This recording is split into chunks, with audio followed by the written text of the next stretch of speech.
اب ہم ذکر شروع کرتے ہیں آدم علیہ السلام کا۔ اللہ تعالیٰ فرماتے ہیں، اور میں نے جنوں اور انسانوں کو اپنی عبادت کے لیے پیدا کیا ہے۔ اللہ تعالیٰ نے ہمارے باپ کو کیوں پیدا فرمایا، ہمیں کیوں پیدا فرمایا؟ تاکہ ہم اس کی عبادت کریں، اگرچہ وہ عبادت کا محتاج نہیں، وہ تو بے نیاز ہے، البتہ ہم اس کے محتاج ہیں۔ اس کے اسماء بہترین اور حسین ہیں، وہ عالی شان صفات کا مالک ہے۔ اس نے اپنے ناموں کے آثار ظاہر کرنے کے لیے مخلوق کو پیدا فرمایا، رحمت کے آثار، قدرت کے آثار، جبر اور طاقت کے آثار اور حکمت کے آثار ظاہر کرنے کے لیے مخلوقات کو پیدا فرمایا، ورنہ وہ کسی چیز کا محتاج نہیں۔ آدم علیہ السلام کی تخلیق سے پہلے ہی اس بارے میں اللہ تعالیٰ کا فرشتوں سے مکالمہ ہوا۔ اللہ تعالیٰ نے فرمایا، اور جب تیرے رب نے فرشتوں سے کہا میں زمین میں ایک خلیفہ بنانے والا ہوں۔ خلیفہ سے مراد ہے نائب، اور یہ کہ اس کی نسل میں سے ہر ایک دوسرے کا خلیفہ ہوگا۔ جبکہ سیدنا ابو بکر صدیق رضی اللہ عنہ نبی اکرم صلی اللہ علیہ وسلم کے خلیفہ ہوئے، سو اللہ نے ایک خلیفہ بنانے کا ارادہ فرمایا جو زمین میں حکومت کرے اور اس کو آباد کرے۔ چنانچہ اللہ تعالیٰ نے فرمایا، اللہ تعالیٰ نے تمہیں زمین سے پیدا کیا اور اسی نے اس زمین میں تمہیں بسایا ہے۔ اللہ تعالیٰ کا ارادہ ہوا کہ زمین کو آباد کروائے، جبکہ جن اس قابل نہیں تھے، کیونکہ ان میں اس قدر عقل و دانش نہیں تھی کہ زمین کو پر رونق اور سرسبز و شاداب رکھ سکیں۔ علماء جنات کے بارے میں کہتے ہیں ان کا سب سے بڑا عقل مند جن انسانوں کے 10 سالہ بچے کے برابر عقل رکھتا ہے، اس لیے زمین کو آباد کرنے کی صلاحیت اللہ تعالیٰ نے انسان کو بخشی۔ اللہ نے انسان کو بہترین ڈھانچے اور حسین ترین شکل و صورت سے نوازا، پھر اپنی روح اس میں پھونکی۔ فرشتوں نے اس سے سوال کیا، ایسی مخلوق کو کیوں پیدا کرتا ہے جو زمین میں فساد کرے اور خون بہائے؟ اور ہم تیری تسبیح، حمد اور پاکیزگی بیان کرتے ہیں۔ اس کے جواب میں اللہ نے فرمایا، جو میں جانتا ہوں تم نہیں جانتے۔ دراصل فرشتوں نے کسی طرح معلوم کر لیا تھا کہ آدم کی اولاد زمین میں فساد کرے گی، خون ریزی کرے گی، لیکن انہوں نے یہ بات اعتراض کے طور پر نہیں کہی تھی، کیونکہ ایسا اعتراض تو گناہ ہے، اور فرشتے پلک جھپکنے کے برابر اللہ کی معصیت اور نافرمانی نہیں کرتے، بلکہ وہ تو نہایت معزز عبادت گزار ہیں، کسی بات میں اللہ پر پیش دستی اور سبقت نہیں کرتے، اور اس کے حکم پر عمل کرتے ہیں۔ اللہ کے حکم کی نافرمانی نہیں کرتے، بلکہ جو حکم دیا جائے بجا لاتے ہیں۔ اس لیے فرشتوں کا یہ پوچھنا وضاحت طلبی کے لیے تھا، وہ تو انسان کے پیدا کرنے کی وجہ پوچھ رہے تھے۔ وہ زمین میں جنات کے اعمال اور کرتوت کا مشاہدہ کر چکے تھے، یعنی اللہ تعالیٰ نے انہیں پیدا کر کے اختیار دیا تو وہ فتنہ و فساد اور فسق و فجور میں مبتلا ہو گئے، اور اب ایک اور مخلوق زمین میں بسائی جا رہی تھی، تو اس بات کا امکان تھا کہ یہ مخلوق بھی ان کے نقش قدم پر چلے۔ اس لیے فرشتوں نے تعجب اور حیرت کی بنا پر یہ سوال کیا تھا، اور پوچھنے کا مقصد یہ تھا کہ کیا یہ بھی جنوں کی طرح ہوں گے؟ اس طرح انہیں یہ خدشہ لاحق ہوا کہ شاید ان سے اللہ کی عبادت میں کوتاہی یا کمی واقع ہوئی ہے، جس کی وجہ سے اللہ کو نئی مخلوق پیدا کرنا پڑی۔ اس لیے ان کی بات میں یہ بھی تھا کہ ہم تیری حمد اور ثنا بیان کرتے ہیں۔ بہرحال ان کے سوال کے دو مقصد تھے، کیا یہ جنوں کی طرح فساد کرنے والی قوم ہے؟ کیا ہم سے تیری عبادت میں کوتاہی ہوئی ہے؟ اس پر اللہ تعالیٰ نے فرمایا، جو میں جانتا ہوں وہ تم نہیں جانتے۔ اس موقع پر فرشتوں کے ذہنوں میں ایک اور بات بھی آئی، وہ آپس میں کہنے لگے کہ اللہ تعالیٰ جو بھی مخلوق پیدا کرے گا وہ ہم سے زیادہ معزز اور عالم نہیں ہو سکتی۔ یعنی جب فرشتوں نے باقی مخلوقات کا جائزہ لیا، مثلا آسمان، زمین، پہاڑ، جن، چوپایوں وغیرہ کا، تو انہوں نے سوچا یہ ہم سے زیادہ مرتبے والی نہیں ہے، لہذا یہ مخلوق بھی پیدا ہو رہی ہے تو یہ ہم سے زیادہ مرتبہ نہیں رکھتی۔ یہ ہمارا خاص مقام ہے کہ اللہ کی تسبیح میں مصروف ہیں، کفر سے محفوظ ہیں، ہر حکم بجا لاتے ہیں، اللہ کے تمام احکامات پورے کرتے ہیں، آسمان اور زمین میں اس کا حکم نافذ کرتے ہیں، اور اللہ کے نزدیک ہم سب سے زیادہ شرف والے ہیں۔ لہذا اگر یہ نئی مخلوق انسان بھی پیدا ہو جائے تو کیا ہوا، ہم سے زیادہ معزز اور علم والی تو نہیں ہوگی۔ بہرحال جب اللہ تعالیٰ نے آدم کو پیدا کیا تو زمین کی مٹی لانے کا حکم فرمایا، چنانچہ اللہ تعالیٰ کے پاس مٹی لائی گئی۔ امام ترمذی، ابن حبان اور امام احمد رحمت اللہ علیہ نے ایک حدیث بیان کی ہے جس کے الفاظ کچھ یوں ہیں: اللہ تعالیٰ نے آدم علیہ السلام کو مٹی کی ایک مٹھی سے پیدا فرمایا، اس مٹی کو اللہ تعالیٰ نے پوری زمین سے اٹھوایا تھا۔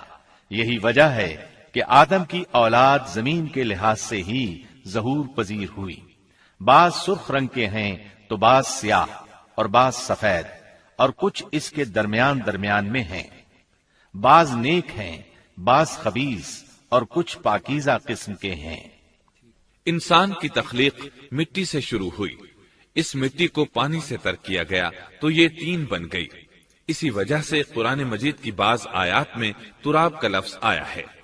تراب خشک مٹی کو کہتے ہیں، اور بعض آیات میں تین کا لفظ آیا ہے۔ تین تر اور بھیگی مٹی کو کہتے ہیں۔ اللہ تعالیٰ فرماتے ہیں خلقہ من تراب، یعنی آدم کو تراب سے پیدا کیا گیا۔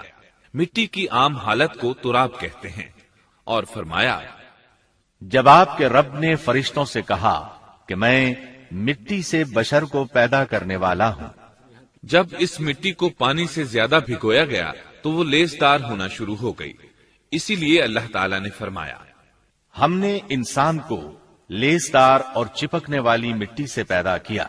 پھر اللہ تعالیٰ نے اپنے مبارک ہاتھوں سے انسان کا ڈھانچہ تیار کیا۔ اللہ نے فرمایا خلقت بیدی، میں نے اپنے دونوں ہاتھوں سے پیدا کیا۔ اللہ تعالیٰ نے انسان کی خلقت فرشتوں کے سپرد نہ کی، بلکہ بذات خود اسے تخلیق کے مراحل سے گزارا اور اپنے ہاتھوں سے اس کی تصویر کشی کی۔ اللہ نے انسان کو پہلے ایک مورتی کی صورت میں ڈھالا، اس کے بعد ایک مقررہ مدت تک چھوڑے رکھا، یہاں تک کہ گیلی مٹی خشک ہو گئی اور اس کا رنگ سیاہ ہو گیا، بدبو آنے لگی، پھر وہ کھنکھناتی مٹی میں بدل گئی، اور آخرکار آگ پر پکی ہوئی مٹی یعنی فخار ٹھیکری کی صورت اختیار کر گئی، جس سے مٹکے وغیرہ تیار کیے جاتے ہیں۔ سیاہ مٹی کو ہما ان کہتے ہیں، اور بدبودار کو مسنون کہتے ہیں، اور کھنکھنا کر بولنے والی مٹی کو سلسال کہتے ہیں، اور ٹھیکری کی طرح کی مٹی کو الفخار کہتے ہیں۔ مختلف آیات میں یہ الفاظ وارد ہوئے ہیں۔ اور یقیناً ہم نے انسان کو کھنکھناتی خشک مٹی سے پیدا کیا جو کہ بدبودار اور سیاہ گارے سے خشک ہوئی تھی۔ اور فرمایا اللہ نے انسان کو کھنکھناتی مٹی سے پیدا کیا جو کہ ٹھیکری کی طرح تھی۔ ان تمام آیات کریمہ میں کوئی تناقض، تعارض اور اختلاف نہیں، اس لیے کہ ان مختلف آیات میں انسان کو اس کی تخلیق کے مختلف مراحل کی یاد دہانی کرائی گئی ہے۔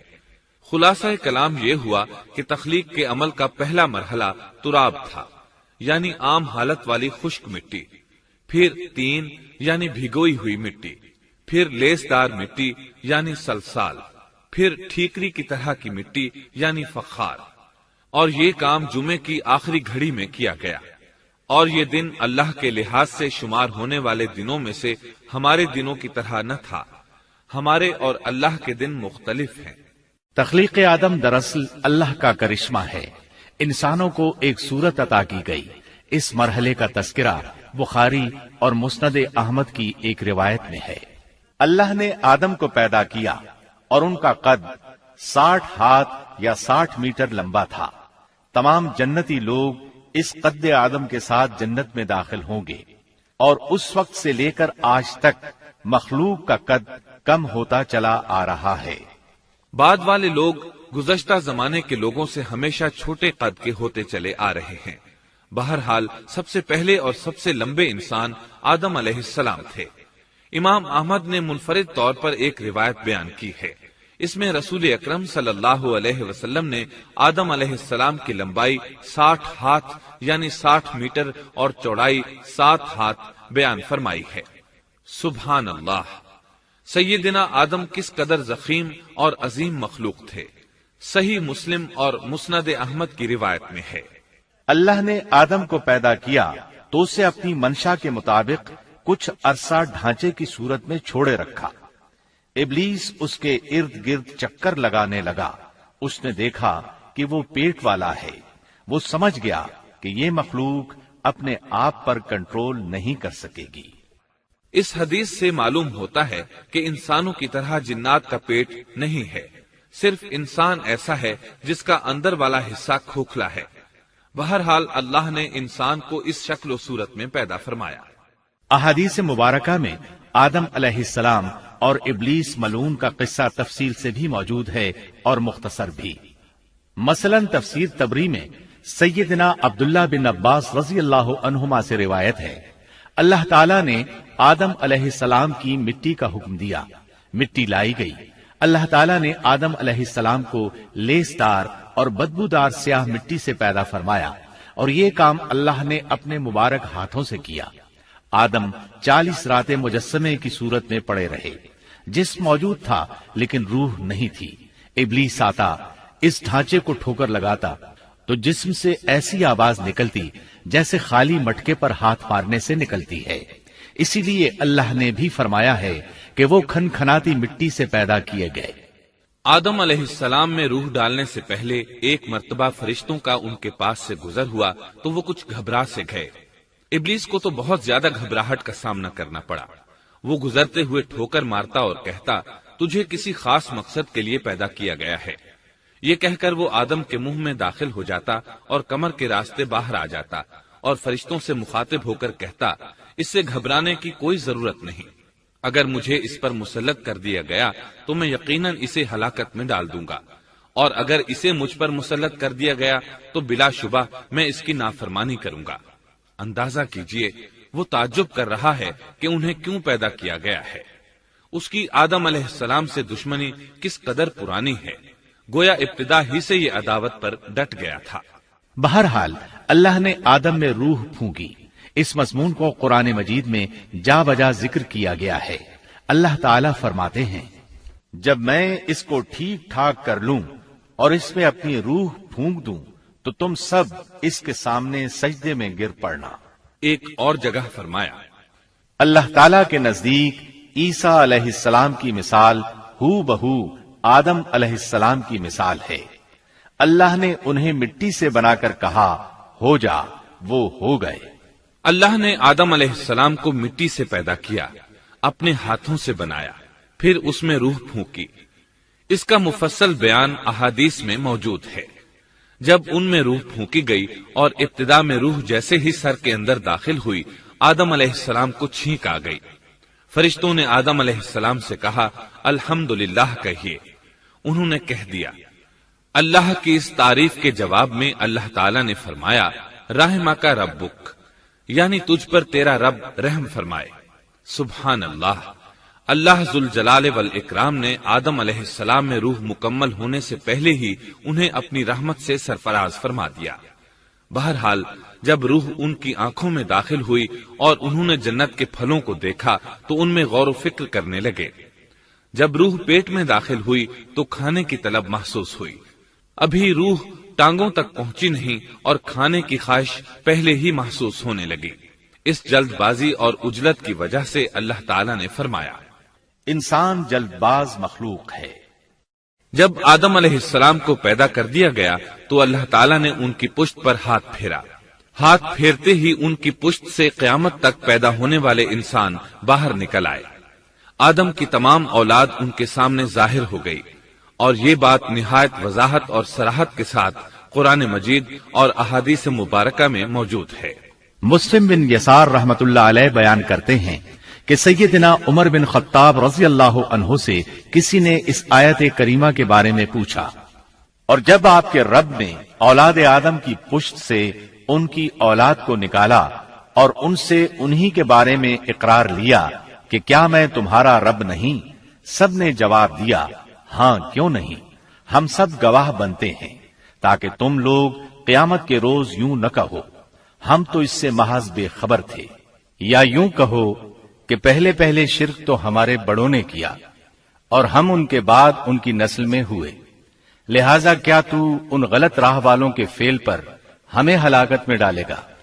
سیدنا عمر رضی اللہ عنہ نے اس شخص کے سوال کے جواب میں فرمایا، میں نے سنا ہے کہ رسول اللہ صلی اللہ علیہ وسلم فرما رہے تھے، اللہ نے آدم علیہ السلام کو پیدا کیا، پھر اپنے دائیں ہاتھ کو اس کی پشت پر پھیرا اور اس سے نسل انسانی کو باہر نکالا اور ان کی طرف اشارہ کر کے فرمایا، میں نے انہیں جنت کے لیے پیدا کیا ہے اور یہ جنت والوں کے اعمال کریں گے۔ پھر اپنے ہاتھ کو دوبارہ آدم علیہ السلام کی پشت پر پھیرا اور اس سے نسل انسانی کو باہر نکالا اور ان کی طرف اشارہ کر کے فرمایا، میں نے انہیں آگ کے لیے پیدا کیا ہے اور یہ آگ والوں کے اعمال کریں گے۔ اس پر ایک شخص نے نبی اکرم صلی اللہ علیہ وسلم سے سوال کیا، اے اللہ کے رسول صلی اللہ علیہ وسلم، تو پھر ہمارے اعمال کس حساب میں شمار ہوں گے؟ آپ نے جواب میں فرمایا، اللہ تعالیٰ جب کسی بندے کو جنت کے لیے پیدا کرتا ہے تو اس سے جنت والوں کے کام کرواتا ہے، حتیٰ کہ جنت والے اعمال میں سے ہی کسی عمل پر اس کا موت سے سامنا ہوتا ہے، اس وجہ سے اللہ اسے جنت میں داخل کرتا ہے، اور جب اللہ کسی بندے کو آگ کے لیے پیدا کرتا ہے تو اسے آگ والے اعمال پر لگا دیتا ہے، یہاں تک کہ وہ آگ والے اعمال میں سے کسی عمل پر مرتا ہے، اس کی وجہ سے اللہ اسے آگ میں داخل کر دیتا ہے۔ ہر شخص کے لیے اس کام میں آسانی پیدا کر دی جاتی ہے جس کے لیے وہ پیدا کیا گیا ہے۔ لیکن یہ بات ذہن میں ہر وقت موجود رہنی چاہیے کہ اللہ نے انسان کو اختیار دے رکھا ہے کہ وہ اپنی عقل اور فکر کی روشنی میں اللہ کے احکامات پر عمل پیرا ہو کر خود کو جنتی بنا لے، یا عقل کا درست استعمال نہ کرتے ہوئے شیطان کا پٹا گلے میں ڈال لے اور جہنم میں جگہ بنا لے۔ یہ تو اللہ نے انسان کو اختیار دے رکھا ہے، اس کی مرضی کہ جنت والے اعمال کرے یا جہنم والے۔ ہر انسان میں دونوں طرف جانے کی طاقت اور صلاحیت موجود ہے۔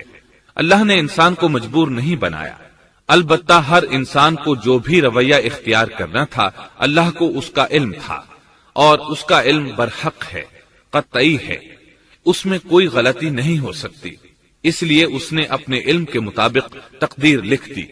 اب ہم جو کچھ کرتے ہیں تقدیر سے مجبور ہو کر نہیں کرتے، بلکہ اپنے اختیار سے کرتے ہیں، اور چونکہ تقدیر بھی اللہ کے حکم سے لکھی گئی اس لیے اس میں بھی کوئی خطا واقع نہیں ہوتی۔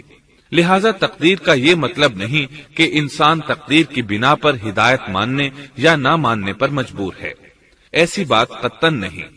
اور درست بات یہ ہے کہ تقدیر کا مسئلہ بہت زیادہ پیچیدہ ہے اور مشکل ترین مسائل میں سے ہے، یہاں اس کی تفصیل کا موقع نہیں۔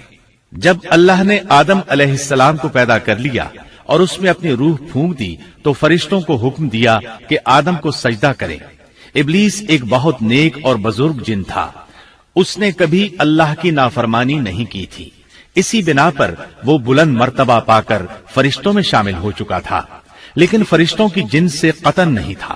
اللہ نے اسے اطاعت اور فرما برداری کا صلہ دیا تھا، اس کی عزت اور اکرام کرتے ہوئے آسمان میں بسایا تھا، لمحہ بھر کے لیے بھی اس نے اللہ کی نافرمانی نہیں کی تھی، اور پھر اللہ نے آدم کو سجدہ کرنے کا حکم دیا، اور اس حکم کے مخاطب فرشتے اور ابلیس تھے۔ صرف فرشتوں کے لیے یہ حکم نہیں تھا بلکہ ابلیس بھی اس حکم میں شامل تھا، کیونکہ اللہ تعالیٰ فرماتے ہیں، اور یقیناً ہم نے تمہیں پیدا کیا، پھر ہم ہی نے تمہاری صورت بنائی، پھر ہم نے فرشتوں سے کہا کہ آدم کو سجدہ کرو، تو سوائے ابلیس کے سبھی نے سجدہ کیا، وہ سجدہ کرنے والوں میں شامل نہ ہوا۔ اللہ تعالیٰ نے فرمایا، تجھے کس چیز نے سجدے سے روک دیا جبکہ میرا حکم تیرے لیے بھی تھا؟ تو اس سے ثابت ہوا اس حکم میں فرشتوں کے ساتھ ابلیس بھی شامل تھا، کیونکہ قرآن میں از امرتک کے الفاظ ہیں۔ اس کا مطلب ہے کہ میں نے تجھے حکم دیا تھا، اور پھر ابلیس نے جواب میں یہ نہیں کہا کہ تو نے تو مجھے حکم ہی نہیں دیا تھا، بلکہ اس نے سجدہ نہ کرنے کی وجہ یہ بتائی۔ اس نے کہا، میں سجدہ کیوں کروں، میں اس سے بہتر ہوں، اس لیے کہ تو نے مجھے آگ سے پیدا کیا اور اسے مٹی سے۔ تو پھر کہا، اللہ نے حکم دیا، تو اس سے نیچے اتر جا۔ غرض جب ابلیس نے نافرمانی کی، سرکشی اور تکبر کا مظاہرہ کیا تو اس وقت اللہ تعالیٰ اور اس کے درمیان مکالمہ ہوا۔ اللہ نے اس کی سرکشی دیکھ کر اسے سزا دیتے ہوئے فرمایا، اس جنت سے اتر جا، تجھے کوئی حق حاصل نہیں کہ تو اس جنت میں رہ کر تکبر کرے۔ ابلیس نے جواب میں کہا، مجھے قیامت کے دن تک مہلت دے دیجئے، یعنی اتنی لمبی عمر دے دیجئے کہ میں قیامت تک زندہ رہوں، موت نہ آئے۔ اللہ نے فرمایا، تجھے مہلت دے دی گئی، لیکن ایک وقت مقررہ تک۔ اور جب شیطان اس طرف سے مطمئن ہو گیا کہ اسے مہلت مل گئی، تب اس نے کہا، چونکہ تو نے مجھے گمراہ کر دیا ہے، اس وجہ سے میں قسم کھاتا ہوں کہ میں انسانوں کی گمراہی کے لیے تیرے سیدھے راستے پر بیٹھ جاؤں گا، پھر ان کے آگے سے، ان کے پیچھے سے، ان کے دائیں سے، ان کے بائیں سے، ان کے پاس آؤں گا، اور آپ ان میں سے اکثر لوگوں کو شکر گزار نہیں پائیں گے۔ اللہ تعالیٰ نے شیطان کا رد کرتے ہوئے فرمایا، یہاں سے ذلیل و خوار ہو کر نکل جا، ان میں سے جو شخص بھی تیرا حکم مانے گا میں ایسے تمام گمراہوں سے جہنم کو بھر دوں گا۔ جو انسان بھی تیرا پیروکار بنے گا وہ جہنم کا مستحق اور حقدار ٹھہرے گا۔ قرآن مجید میں دوسرے مقامات پر بھی اس گفتگو کو نئے پیرائے میں دہرایا گیا ہے۔ مثلاً اللہ نے فرمایا، یقیناً ہم نے انسان کو کھنکھناتی مٹی سے پیدا فرمایا ہے جو کہ سڑے ہوئے گارے کی تھی، اور اس سے پہلے ہم نے جنات کو لو والی آگ سے پیدا کیا۔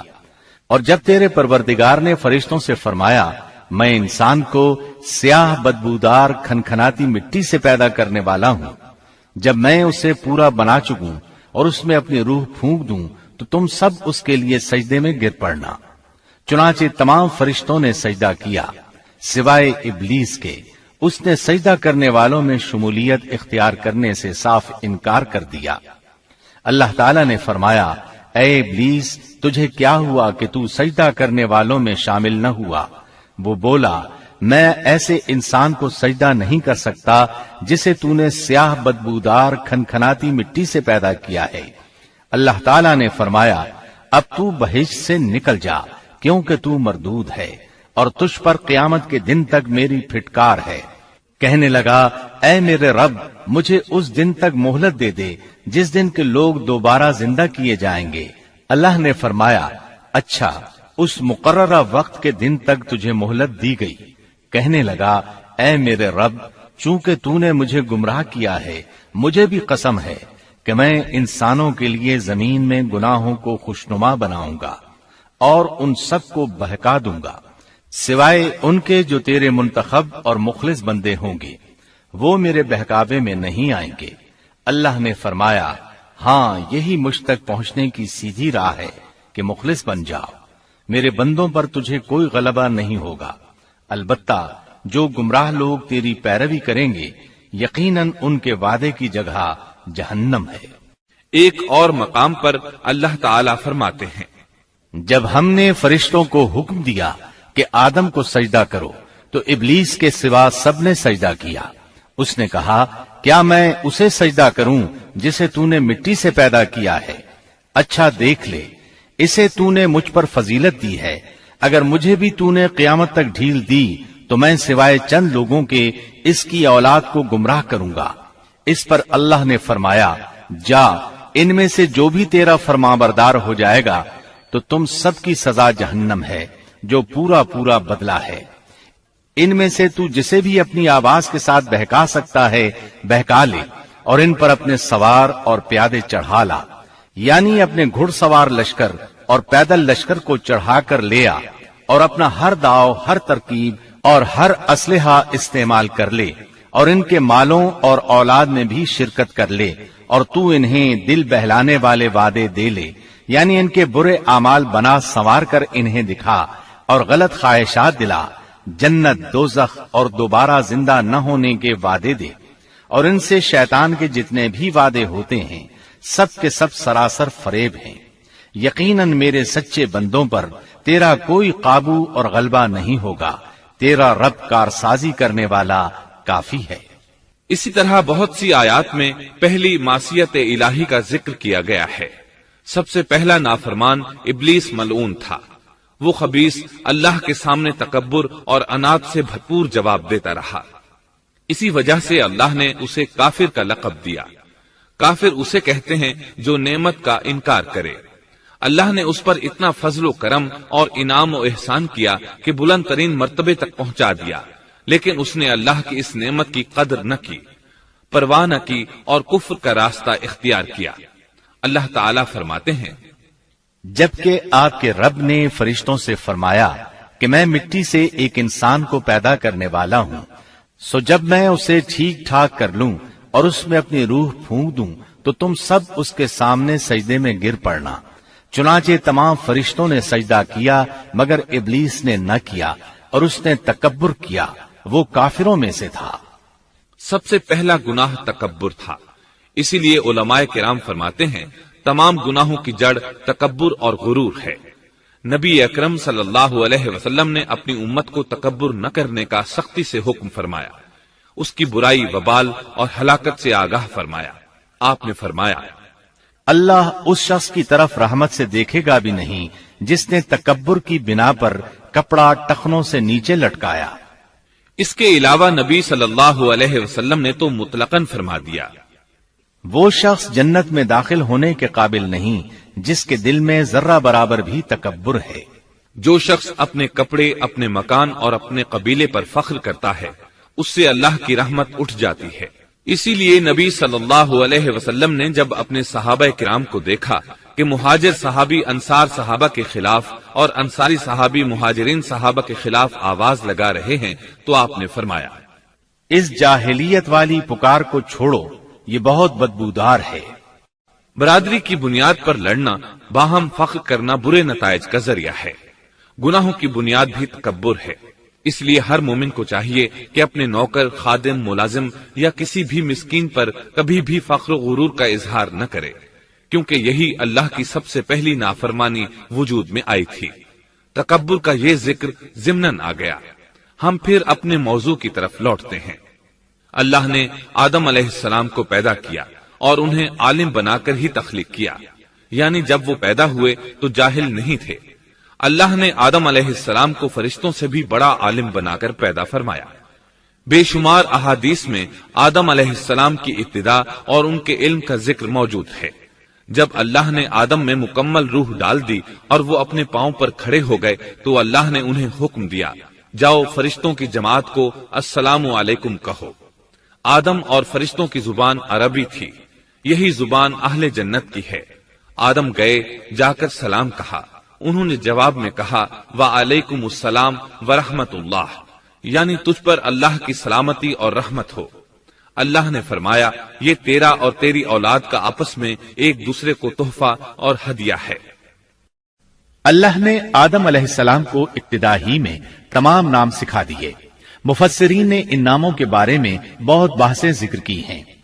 مضبوط موقف سیدنا عبداللہ بن عباس رضی اللہ عنہما کا ہے کہ اللہ نے آدم علیہ السلام کو ہر چیز کا نام سکھا دیا تھا۔ مثلاً یہ پہاڑ ہے، یہ سمندر ہے، یہ پرندہ ہے، یہ درخت ہے وغیرہ۔ وہ آسمان اور زمین کی ہر چیز کا نام جانتے تھے۔ یہ علم کیسا تھا، انسان نے کس طرح ہر چیز کا نام پہچان لیا۔ یقیناً اللہ انسان میں یہ طاقت پیدا کر سکتا ہے کہ وہ ہر علم کا احاطہ کر سکے۔ اللہ نے آدم علیہ السلام کو ہر چیز کا نام اور اس کی صنعت اور کام بھی معلوم کرا دیا۔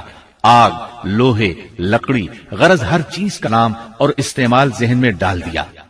وہ کس قدر عظیم علم سے بہرور ہوئے، سبحان اللہ۔ بہرحال اللہ نے آدم علیہ السلام کو صرف شکل و صورت اور تخلیق ہی میں بلند مرتبہ عطا نہیں کیا تھا، بلکہ عقل و علم کے لحاظ سے بھی بلند درجے اور مقام پر فائز کیا تھا، جیسا کہ اللہ تعالیٰ فرماتے ہیں، اللہ نے آدم علیہ السلام کو ہر چیز کا نام سکھا دیا، پھر ان چیزوں کو فرشتوں پر پیش کیا اور فرمایا، مجھے ان چیزوں کے نام بتاؤ اگر تم سچے ہو۔ مطلب یہ کہ تم اپنے دعوے میں کہاں تک سچے ہو؟ جب آدم کی تخلیق ہوئی تو تم نے کہا تھا اللہ جو چاہے پیدا کر لے، قسم ہے وہ ہم سے زیادہ معزز اور عالم نہیں ہوگا۔ اس دعوے میں اگر تم سچے ہو تو ذرا ان اشیاء کے نام تو بتاؤ۔ اللہ تعالیٰ نے آدم علیہ السلام کا زیادہ معزز ہونا، مکرم ہونا اور علم و معرفت والا ہونا واضح کرنے کے لیے فرشتوں کو حکم دیا کہ آدم علیہ السلام کو سجدہ کریں۔ یہ سجدہ تعظیمی تھا، عبادت والا سجدہ نہیں تھا۔ سجدہ تعظیمی پہلے وقتوں میں جائز تھا، لیکن اب حرام ہے۔ اسی لیے تو یعقوب علیہ السلام، ان کی بیوی اور 11 بیٹوں نے یوسف علیہ السلام کو سجدہ کیا تھا۔ بہرحال فرشتوں نے آدم علیہ السلام کو سجدہ کیا۔ اس سے معلوم ہو جاتا ہے کہ کون زیادہ عزت اور عظمت والا ہے۔ یقیناً آدم علیہ السلام زیادہ شرف اور منزلت کے حقدار ٹھہرے۔ جب اللہ تعالیٰ نے ان کی عزت، تکریم اور تعظیم ثابت فرما دی، تب علم و معرفت میں ان کی برتری ثابت کرنے کے لیے فرمایا، اگر تم اپنے قول میں سچے ہو تو ان چیزوں کے نام بتاؤ۔ تب فرشتوں نے کہا، فرشتے کہنے لگے، اے اللہ تو پاک ہے، ہمیں تو صرف اتنا ہی علم ہے جتنا تو نے ہمیں سکھا رکھا ہے، مکمل حکمت و علم والا تو ہی ہے۔ اللہ تعالیٰ نے آدم علیہ السلام سے فرمایا، اے آدم تم ان فرشتوں کو ان چیزوں کے نام بتاؤ۔ آدم ہر چیز کا نام بتانے لگے، کسی جگہ بھی انہوں نے غلطی نہیں کی۔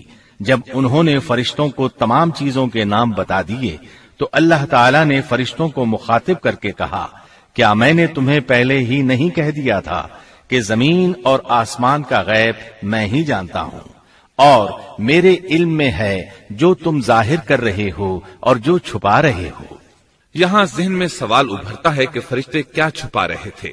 وہ راز والی بات یہی تھی کہ اللہ ہم سے زیادہ معزز اور عالم مخلوق پیدا نہیں کرے گا۔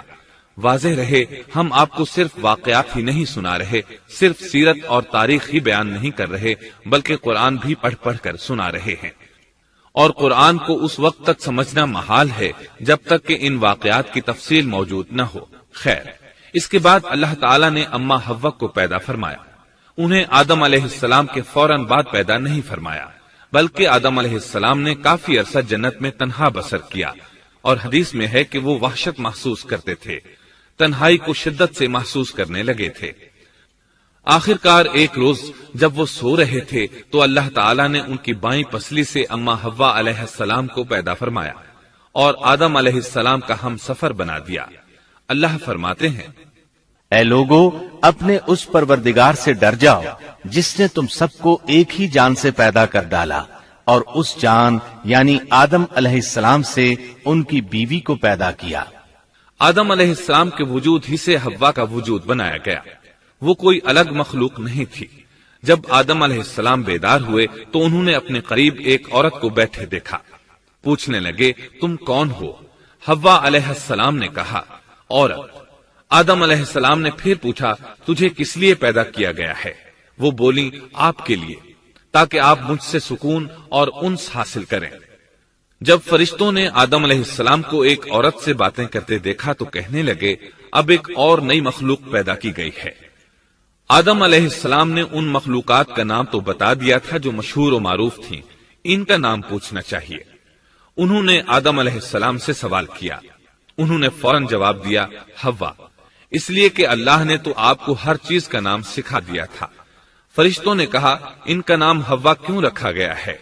آدم علیہ السلام نے جواب دیا، اس لیے کہ اسے ایک زندہ چیز سے پیدا کیا گیا ہے، حیات کی نسبت سے حوا نام رکھا گیا۔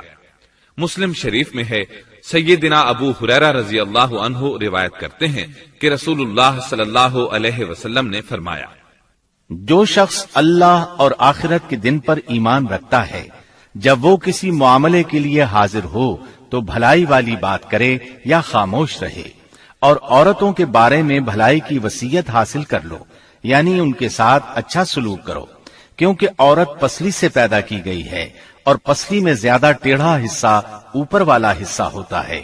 اگر تم اس کو سیدھا کرنا چاہو گے تو توڑ ڈالو گے، اور اگر اس کو چھوڑ دو گے تو وہ اسی طرح ہمیشہ ٹیڑھی رہے گی۔ عورتوں کے بارے میں بھلائی کی وصیت حاصل کر لو۔ مطلب یہ کہ اسی حالت میں گزر بسر کرو، عورتوں کے بارے میں بھلائی کی وصیت حاصل کر لو۔ اس حدیث کا مطلب یہ ہے کہ عورتوں پر جبر کر کے زبردستی ان کی طبیعت کو بدلا نہیں جا سکتا، اور عورت ذات کو نہایت نرمی اور پیار سے رکھو۔ ان کی طبیعتوں میں ٹیڑھا پن ہے، وہ کبھی جذبات سے مغلوب ہو جاتی ہے اور عقل کھو بیٹھتی ہے۔ اگر کوئی اسے سیدھا کرنا چاہے تو اس سے لا تعلقی، دوری اور طلاق کی نوبت آ جائے گی۔ اگر اسے چھوڑ دو گے تو ٹیڑھا پن برقرار رہے گا۔ مرد کو بہت حوصلے سے اس صورتحال کو سنبھالنا چاہیے۔ احادیث میں سیدنا ابراہیم علیہ السلام کی زوجہ سیدہ سارہ علیہ السلام کا قصہ موجود ہے۔ وہ حوا علیہ السلام کے بعد کائنات کی سب سے زیادہ خوبصورت عورت تھی۔ احادیث سے یہ اشارہ ملتا ہے کہ حوا علیہ السلام ابتدائے انسانیت سے لے کر قیامت تک پیدا ہونے والی تمام عورتوں میں خوبصورت تھیں۔ اب ابلیس لگا اپنے وسوسے شروع کرنے۔ آدم اور حوا علیہ السلام دونوں اللہ کے حکم سے جنت میں تھے کہ شیطان نے انہیں پھسلانے کی کوشش شروع کر دی۔ اللہ تعالیٰ فرماتے ہیں، اور ہم نے کہہ دیا اے آدم تم اور تمہاری بیوی جنت میں رہو اور جہاں سے چاہو با فراغت کھاؤ۔ جنت بھی کیسی؟ اللہ فرماتے ہیں، وہ جنت کہ جس کی چوڑائی ہی آسمانوں اور زمین کے برابر ہے۔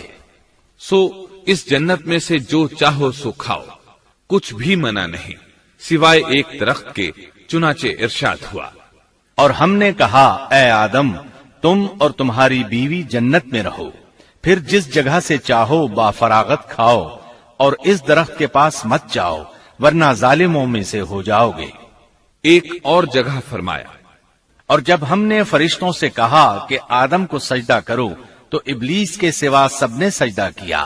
ابلیس نے انکار کیا تو ہم نے کہا اے آدم یہ تیرا اور تیری بیوی کا دشمن ہے، خیال رکھنا ایسا نہ ہو کہ وہ تم دونوں کو جنت سے نکلوا دے اور تو مصیبت میں پڑ جائے۔ یہاں تو تجھے آرام ہے، نہ تو بھوکا ہے اور نہ ننگا، اور نہ تو یہاں پیاسا ہوتا ہے، نہ دھوپ سے تکلیف اٹھاتا ہے۔ گویا اللہ نے سیدنا آدم علیہ السلام کو وسوسے سے پہلے ہی خبردار کر دیا تھا۔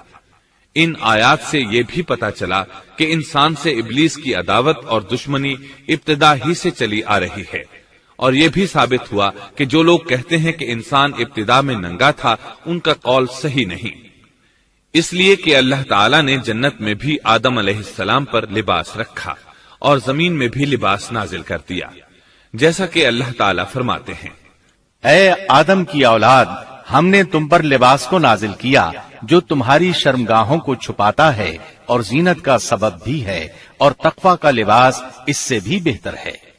لہذا آدم ابتدا میں ننگے نہیں تھے، انہیں تو ننگے پن کا علم ہی نہیں تھا، نہ ہی ان کی بیوی کو برہنہ ہونے کا علم تھا۔ اللہ نے آدم علیہ السلام کو کامل نعمتوں سے نوازا، بھوک نہ پیاس، یہاں تک کہ پیاس کے اسباب سے بھی محفوظ، نہ گرمی اور نہ دھوپ، پھر بے انتہا حسن و جمال، مشقت نہ تکلیف، بدبختی نہ بدقسمتی۔ آدم اور حوا علیہ السلام کے دلوں میں وسوسہ ڈالنے کے بارے میں بھی قرآن نے روشنی ڈالی ہے۔ پھر شیطان نے ان دونوں کے دلوں میں وسوسہ ڈالا۔ یہ وسوسہ اس نے ان دونوں کو طمع دلانے کی صورت میں پورا کیا، اور یہ طمع دلائی کہ اس درخت کو کھانے سے ہمیشگی اور بقا ملتی ہے اور کبھی نہ ختم ہونے والی بادشاہت حاصل ہوتی ہے، اور اس وسوسے کا مقصد یہ تھا تاکہ ان کا پردہ بدن جو ایک دوسرے سے پوشیدہ تھا دونوں کے روبرو بے پردہ کر دے۔ ان کی شرمگاہوں کو ننگا کرنے کے لیے اس نے ایسا کیا۔ وہ دونوں کپڑے میں ملبوس تھے، ستر ڈھانپ رکھا تھا۔ جب انہوں نے اس درخت سے کھایا تو لباس نیچے گر گیا، دونوں برہنہ ہو گئے۔ یہی شیطان چاہتا تھا کہ انہیں برہنہ کر دے، اللہ کی نافرمانی پر اکسائے۔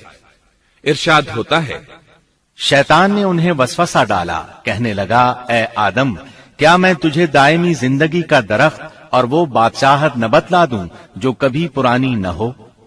جب تم اس درخت سے کھاؤ گے تو ہمیشہ زندہ رہنے والے بن جاؤ گے اور زبردست بادشاہت حاصل کر لو گے۔ اس نے یہ تمنا بھی دلائی۔ تمہارے رب نے تم دونوں کو اس درخت سے اس لیے منع کیا ہے کہ تم دونوں فرشتے نہ بن جاؤ یا ہمیشہ زندہ رہنے والے نہ بن جاؤ۔ یعنی تم اس درخت سے کھا لو گے تو فرشتے بن جاؤ گے اور ہمیشہ قائم دائم رہو گے۔ پھر وہ وسوسہ ڈالتے ہوئے جھوٹی قسمیں کھانے لگا، جیسا کہ ارشاد ہوتا ہے، اور ان دونوں کے روبرو قسمیں کھانے لگا کہ یقین آ جائے میں آپ کا خیر خواہ ہوں۔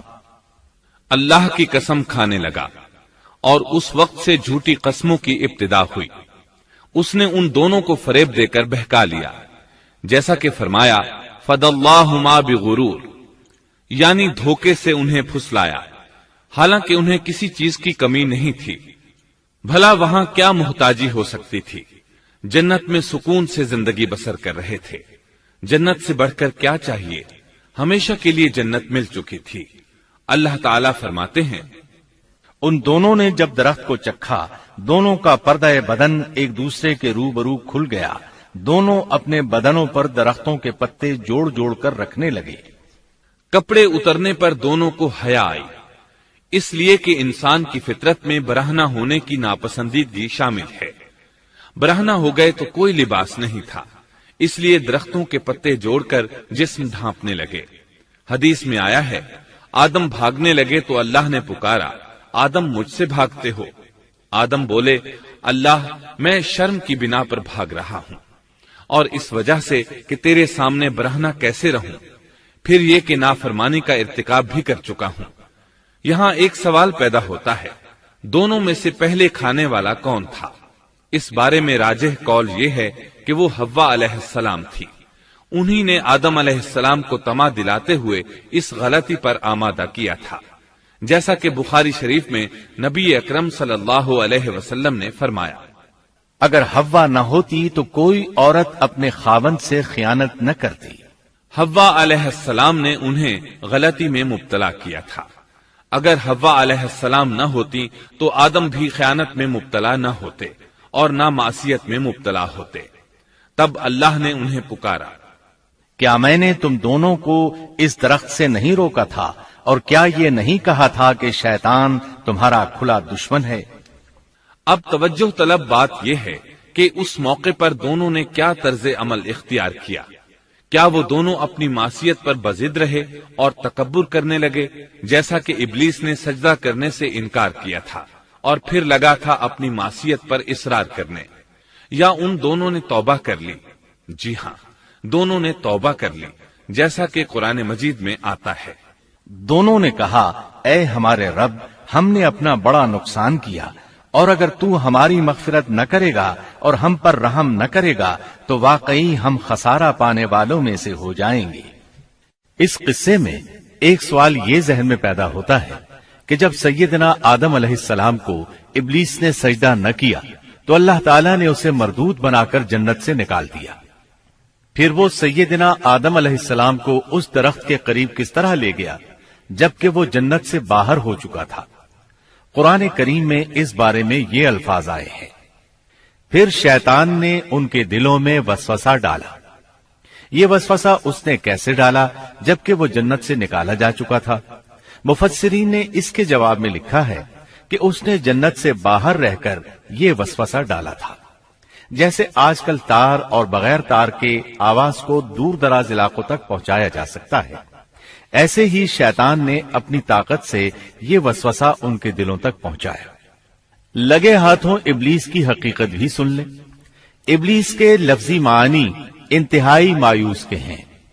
یہ راندہ درگاہ ہونے کے بعد ہمیشہ ہمیشہ کے لیے اللہ کی رحمت سے مایوس ہو گیا تھا، اس لیے اسے یہ لقب ملا، ورنہ روایات کی روح سے اس کا اصل نام عزازیل تھا۔ پہلے یہ جنات میں سے تھا، اپنے رب تعالی کی اطاعت سے نکل کر ابلیس ہوا۔ اس کا علم ناقص تھا، مزاج ناپاک تھا، وہ غرور اور تکبر میں مبتلا ہو گیا تھا۔ یہاں یہ بات بھی ذہن نشین کر لیں کہ انبیاء خطا اور گناہ سے پاک ہوتے ہیں، ان پر اللہ تعالی کی مستقل حفاظت اور نگرانی قائم رہتی ہے۔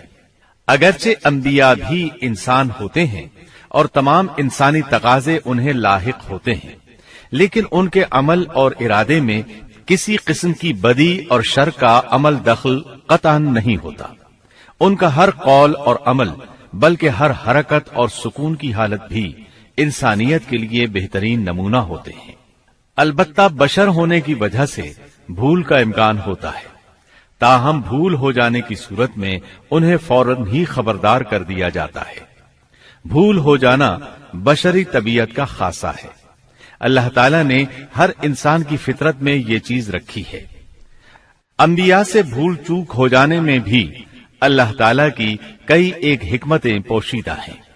مثلا بہت سی قومیں اپنے نبیوں کے معجزات دیکھ کر ان میں ربوبیت کی صفات کی قائل ہو گئی، یہاں تک کہ بعض قوموں نے اپنے نبیوں کو اللہ یا اللہ کا بیٹا بھی جانا۔ جب انبیاء سے بھول اور لغزشیں ہوئیں تب گویا لوگوں پر یہ واضح کیا گیا کہ یہ الہ نہیں ہے، الہ ہوتے تو کس طرح ان سے بھول ہو سکتی تھی۔ اس سے یہ بتانا بھی مقصد تھا کہ انبیاء انسان ہی ہوتے ہیں، کوئی ماورائی مخلوق نہیں ہوتے۔ سیدنا آدم علیہ السلام کے واقعے پر غور کرنے سے یہ حقیقت مزید واضح ہو جاتی ہے کہ سیدنا آدم علیہ السلام کی یہ لغزش گناہ نہیں تھی۔ ممنوع درخت کا پھل کھاتے ہی سیدنا آدم علیہ السلام اور اماں حوا کا لباس اتر گیا تھا۔ اللہ کا حکم ہوا، قال اهبطوا، جنت سے اتر جاؤ، تم آپس میں ایک دوسرے کے دشمن ہوگے اور تمہارے واسطے زمین میں رہنے کی جگہ ہے اور ایک وقت تک نفع حاصل کرنا ہے۔ فرمایا تم وہیں زندگی بسر کرو گے اور وہیں مرو گے اور وہیں سے دوبارہ نکالے جاؤ گے۔ قرآن مجید کے دیگر مقامات میں بھی اس قصے کی تفصیل موجود ہے۔ مثلاً فرمایا، اور اس سے قبل ہم نے آدم سے ایک عہد لیا تھا مگر وہ بھول گئے اور ہم نے ان میں کوئی عزم نہیں پایا۔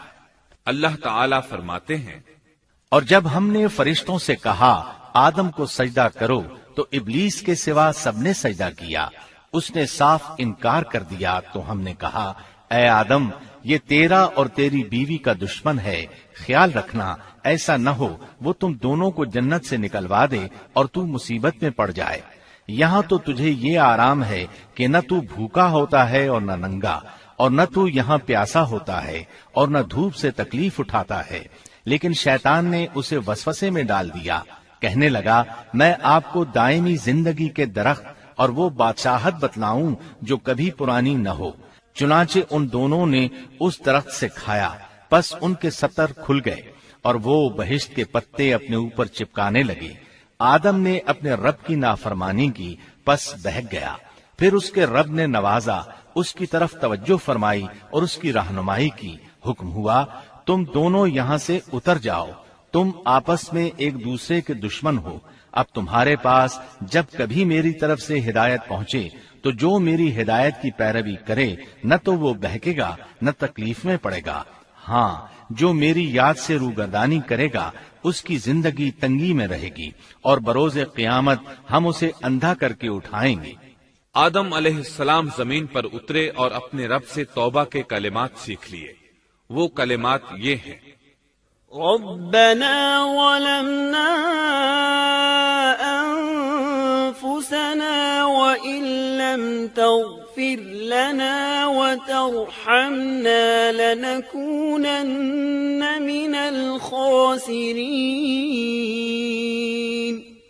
اے ہمارے رب، ہم نے اپنا نقصان کیا اور اگر تو نے ہم پر مغفرت و رحمت نہ فرمائی تو ہم خسارہ اٹھانے والوں میں سے ہو جائیں گے۔ آدم علیہ السلام زمین پر اترے اور ان کے ساتھ حوا علیہ السلام بھی اتری اور ان کے ساتھ ہی ابلیس کو بھی اتارا گیا۔ یہ کس جگہ پر اترے اس بارے میں اختلاف پایا جاتا ہے، لیکن ابن عباس رضی اللہ عنہ کی بات راجح محسوس ہوتی ہے کہ آدم علیہ السلام کو ہند میں اور حوا علیہ السلام کو جدے میں اتارا گیا۔ جب آدم علیہ السلام اتر آئے تو حوا علیہ السلام کی تلاش شروع کر دی، زمین میں ان کی تلاش میں سرگرداں ہوئے۔ آخر کار میدان عرفات میں دونوں کی ملاقات ہو گئی۔ چونکہ میدان عرفات میں دونوں نے ایک دوسرے کی معرفت حاصل کی تھی اور ان کا آپس میں تعارف ہوا تھا، لہٰذا اسی مناسبت سے اس میدان کا نام عرفات مشہور ہو گیا۔ اللہ تعالیٰ نے زمین کے اندر انسانوں کو پھیلانا شروع کیا اور زمین کو مردوں اور عورتوں سے آباد کر دیا۔ امام طبری رحمت اللہ علیہ بیان کرتے ہیں کہ حوا علیہ السلام نے آدم علیہ السلام کے لیے 20 ولادتوں میں 40 بچوں کو جنم دیا۔ ہر بار 2 بچوں کو جنم دیتی تھی، ایک لڑکا ہوتا ایک لڑکی۔ سب سے پہلا جوڑا قابیل اور اس کی بہن قمیم کا تھا۔ پھر انسانوں کی افزائش شروع ہوئی، آبادی میں اضافہ ہونے لگا۔ اللہ نے آدم علیہ السلام ہی کو ان کا نبی متعین کر دیا، وہ انہیں دین سکھاتے رہے۔ اس وقت تمام لوگ موحد تھے، خالص توحید کو اپنانے والے تھے، یعنی کان الناس امۃ واحدہ، تمام لوگ ایک ہی امت کے تھے، ان میں شرک کا شائبہ بھی نہ تھا۔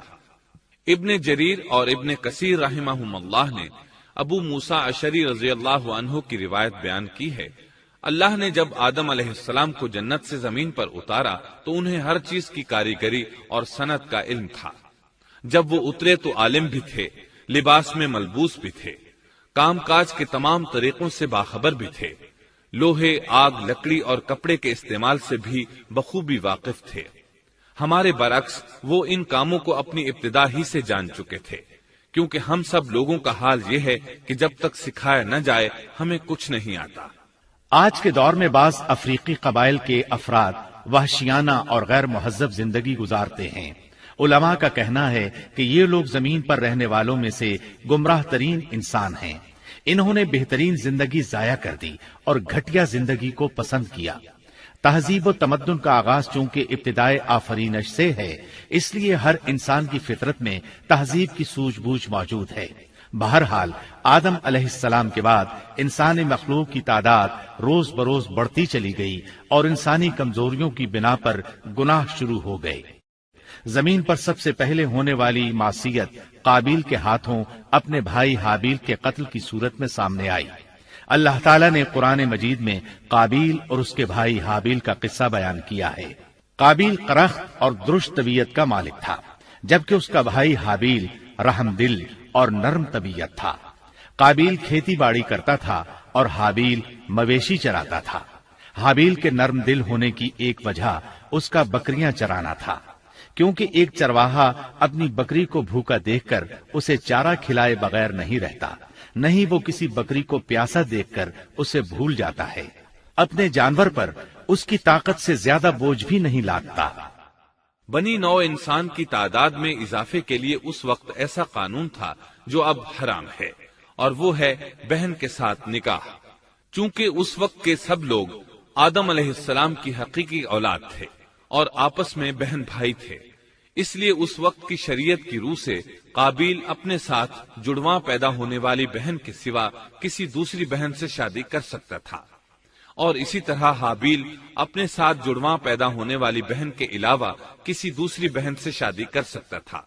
اس کی صورت یہ تھی کہ قابیل کی شادی حابیل کی بہن سے ہو اور حابیل کی شادی قابیل کی بہن سے ہو، لیکن ہوا یہ کہ حابیل کی بہن خوبصورتی میں قابیل کی بہن سے کم تھی، اس لیے قابیل نے حابیل کی بہن سے شادی کرنے سے انکار کر دیا اور اپنی جڑواں بہن سے شادی کی خواہش ظاہر کی، لیکن ایسا کرنا آدم علیہ السلام کی شریعت میں حرام تھا۔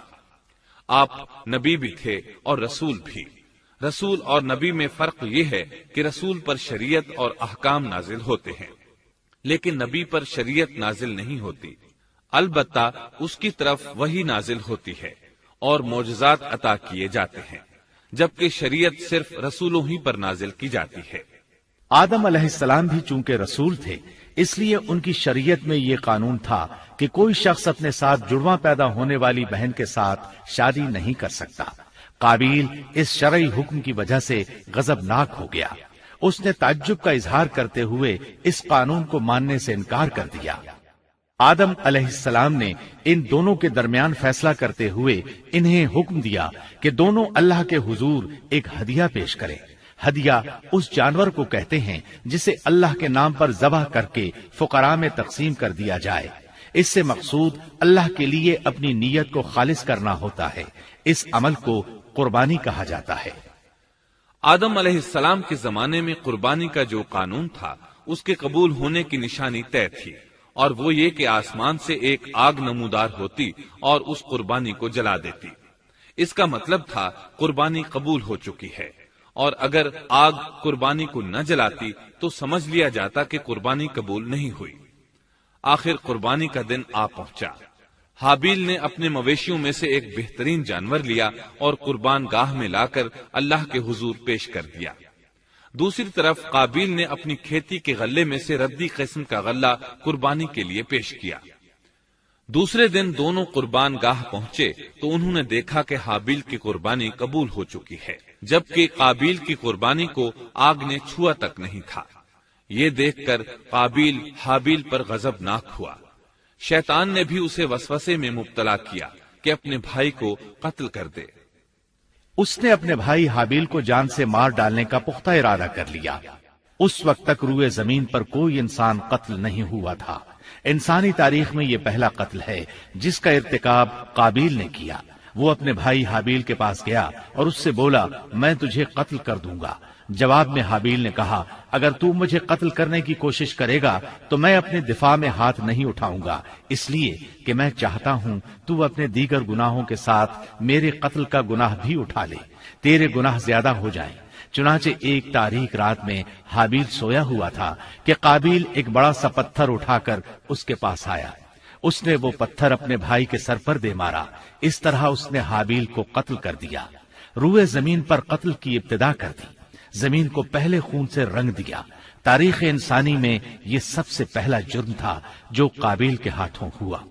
قتل تو وہ کر بیٹھا، اب حیران اور پریشان ہوا کہ اس کی لاش کا کیا کرے۔ اس وقت تک نسل انسانی موت سے بھی دوچار نہیں ہوئی تھی۔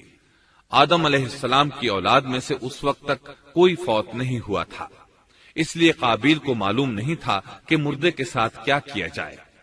اسی کشمکش کے عالم میں اس نے بھائی کی لاش کو کمر پر اٹھا لیا اور چل پڑا۔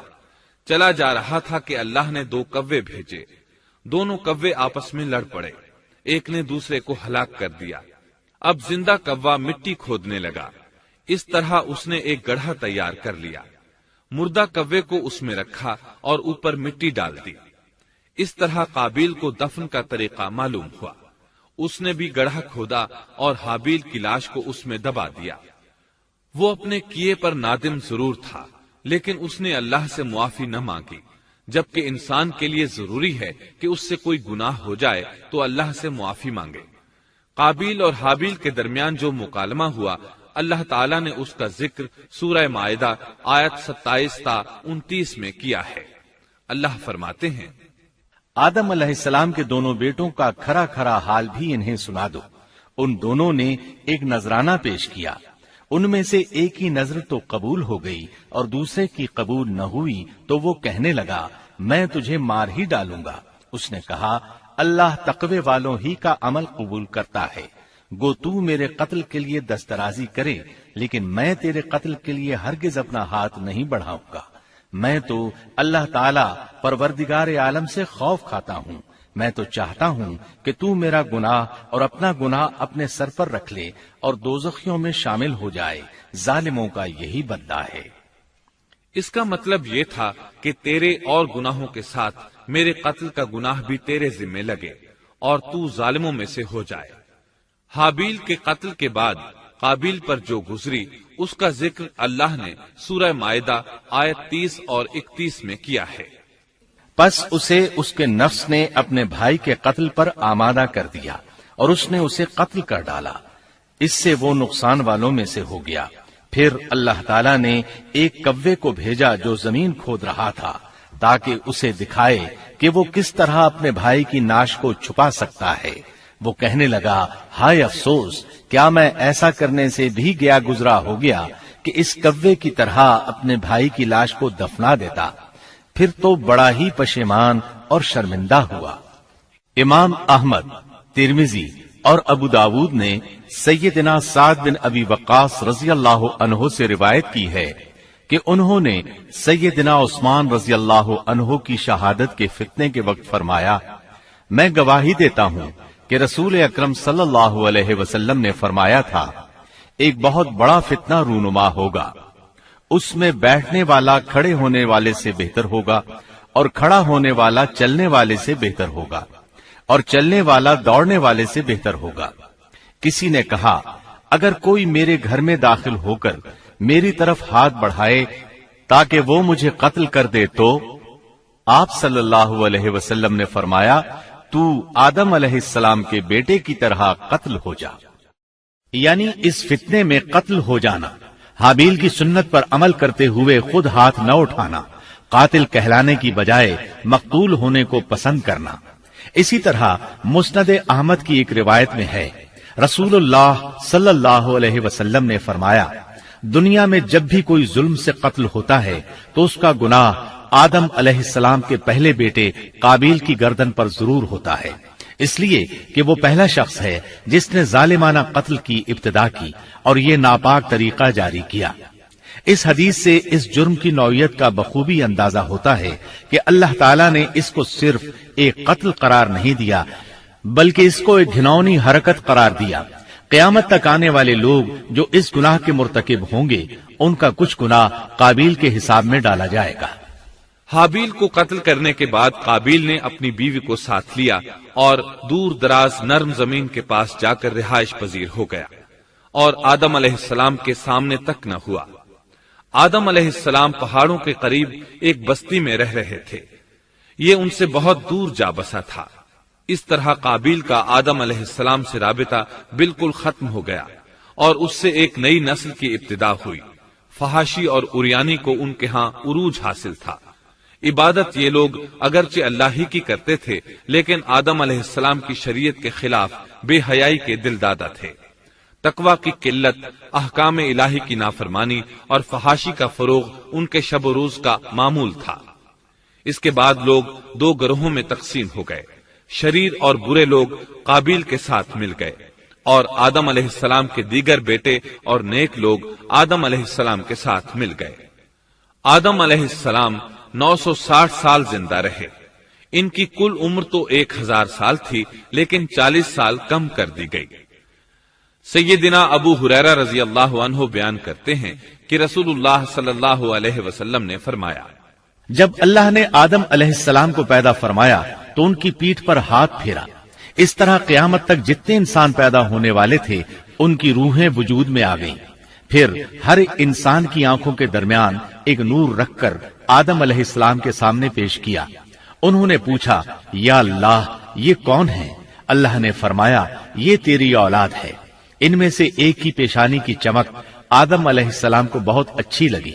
انہوں نے پوچھا، یا اللہ یہ کون ہے؟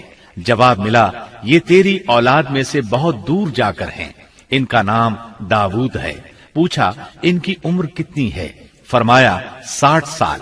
آدم علیہ السلام کہنے لگے، یا اللہ 40 سال میری عمر میں سے ان کی عمر میں شامل کر دے۔ اس سلسلے میں دوسری روایت یوں آئی ہے، جب آدم علیہ السلام کی روح قبض کرنے کے لیے فرشتہ آیا تو وہ کہنے لگے، میری عمر میں تو ابھی 40 سال باقی ہیں۔ اس وقت ان کی عمر 960 سال تھی۔ انبیاء اپنی عمر سے واقف ہوتے ہیں۔ فرشتے نے کہا، کیا آپ کو یاد نہیں آپ نے اپنی عمر کے 40 سال اپنی اولاد داؤد کو ہبہ کر دیے تھے؟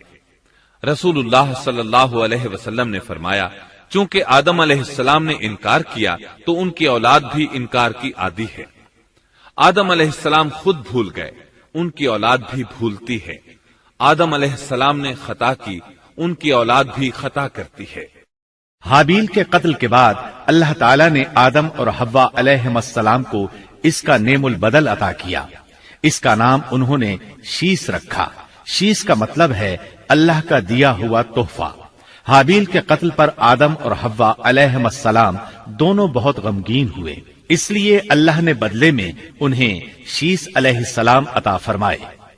سیدنا ابو ذر غفاری رضی اللہ عنہ سے مروی ایک صحیح حدیث میں ہے کہ رسول اللہ صلی اللہ علیہ وسلم نے فرمایا، اللہ تعالیٰ نے 104 صحیفے نازل فرمائے، ان میں سے 50 صحیفے شیس علیہ السلام پر نازل ہوئے۔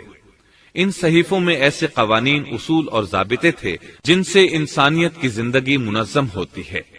شیس علیہ السلام نے آدم علیہ السلام سے علم حاصل کیا، لیکن آدم علیہ السلام کا تمام علم وہ حاصل نہ کر سکے، اس لیے کہ آدم علیہ السلام نے بالمشافہہ اللہ تعالی سے علم حاصل کیا تھا اور بہت سی اشیاء کا علم اللہ تعالی نے انہیں سکھا دیا تھا، اس لیے وہ تمام علماء سے بڑھ کر عالم تھے۔ شیس علیہ السلام نے آدم علیہ السلام سے علوم سیکھ کر لوگوں کو سکھائے۔ لوگوں نے ان سے مختلف علوم، فنون اور پیشے سیکھے۔ انہیں شہروں میں رہنے سہنے کے بارے میں تعلیم دی۔